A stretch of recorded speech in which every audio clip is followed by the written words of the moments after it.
Sir, dun sa 12 pulis, paki-divide natin. Alin ba ro na may kaso na paggawa ng missing sa Bungeros sa Santa Cruz at sa Manila?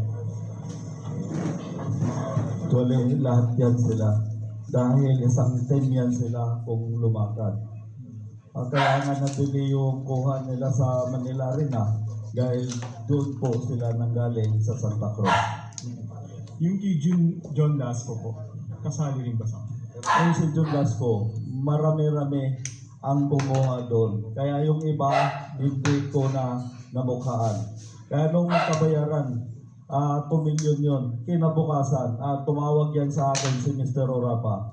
Sabi sa akin Sir, dagdagan mo naman to ng 2 million. Gawa ng marami kami. So overall, 4 million maliban doon sa binitbit nila na bolt. Kitang-kita naman yun sa CCTV. Sir, yung iba pa kasi sabi ng 108, ibig sabihin may mga police operation din na nangyari doon sa 108? Yes, katulad ng sinabi ko, mayroong isang taga San Jose del Monte, Bulacan. Kaya ako nanawagan doon sa kamag-anak, huwag nyo naman patulugin ang hustisya ng inyong kamag-anak. Ngayon, nandito na ako na kayang sumuporta sa inyo o bilang witness para matugunan ang hustisya ng inyong kamag-anak. Lumapit na kayo, mag-file na kayo sa CIDG. Okay, Sir Kalinisan. Sir, ipipresent ba natin in the future itong mga police na pinangalanan na to kung sakasakali man magkaroon man tayo ng initial investigation? Paano po ba? Hindi namin sila ibabalandra, pero sila ipapasagutin namin. We will not bring them here for a line-up for them to answer your questions. Hindi yun ang karapatang pagtao. So, if you want to talk to them, sa inyong kaparaanan, discuss din yun. Pero as far as the NAPOLCOM is concerned, hindi namin sila para ibilad. We will respect the human rights of everyone, including respondents. We will follow due process of law. Due process not just for the complainants, but also due process for all respondents. Yun ang esensya ng institution. So hindi kami para magkamali doon. So hindi namin gagawin na ibilad sila sa inyo.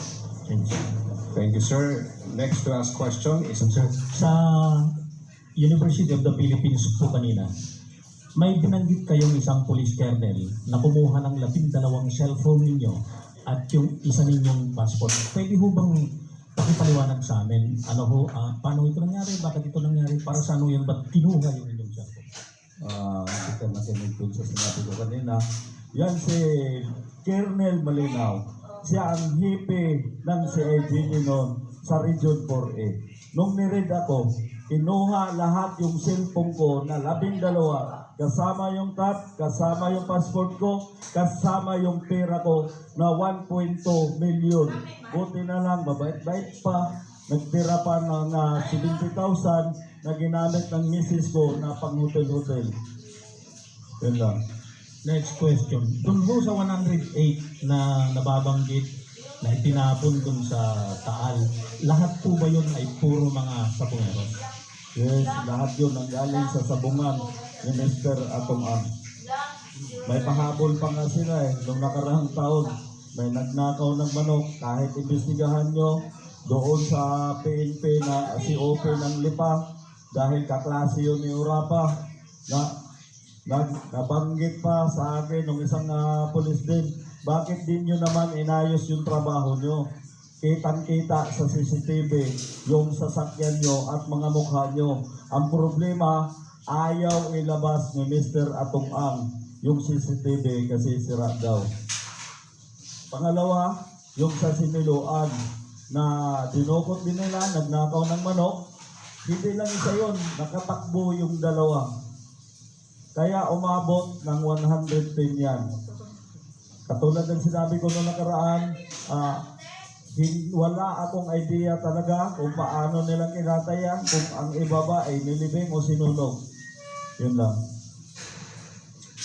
Okay. Mainam na kayo na rin ho ang sumagot. Kasi doon ho sa social media, ang dami hong lumalabas na napakayaman daw ho ninyo. At dalawa daw yung inyong mga sasakyan na mga bulletproof. Ang dami daw ho ninyong mga properties like lupa, may resort para ho kayo. Yes, natural kasi pinaghirapan ko yan. Dahil mayroon akong betting station nung panahon ng online sabong. Yun. At itong, kung nag-isip kayo na ninakaw ko o binayad ni Mr. Atong Ang para pumatay, kahit 5 duling, hindi ako binagyan dyan para sa mga missing sabongero. Alam ng mga tao, ng mga sabongero, na ako ang may-ari ng betting station sa lahat ng sabungan yan. At alam ng Panginoon yan, na walang halong, wala siyang binigay na para pumatay ng tao para bayaran ako. Okay, thank you. Kay VCEO Kalinisan, sir. Ang next pa na maririnig namin sa mga susunod na mga araw, dahil may mga pulis na nasa active service pa, ay yung preventive suspension. Ang napulkong ho pa ang i-initiate ho ng paglalabas ng mga preventive suspension doon sa mga police personnel involved. Una, siyempre, kilala ko yung essential evidence. Gusto ko rin makita kung nag-request doon si Totoy sa kanyang binay kung meron siyang request ng preventive suspension also. Kung may banta sa buhay ni Totoy o ni Numan at malakas ang ebidensya bakit sa ipinasa kanina, maaari kami order na preventive suspension ng mga pulis na ito. Ayoko lang pangunahan.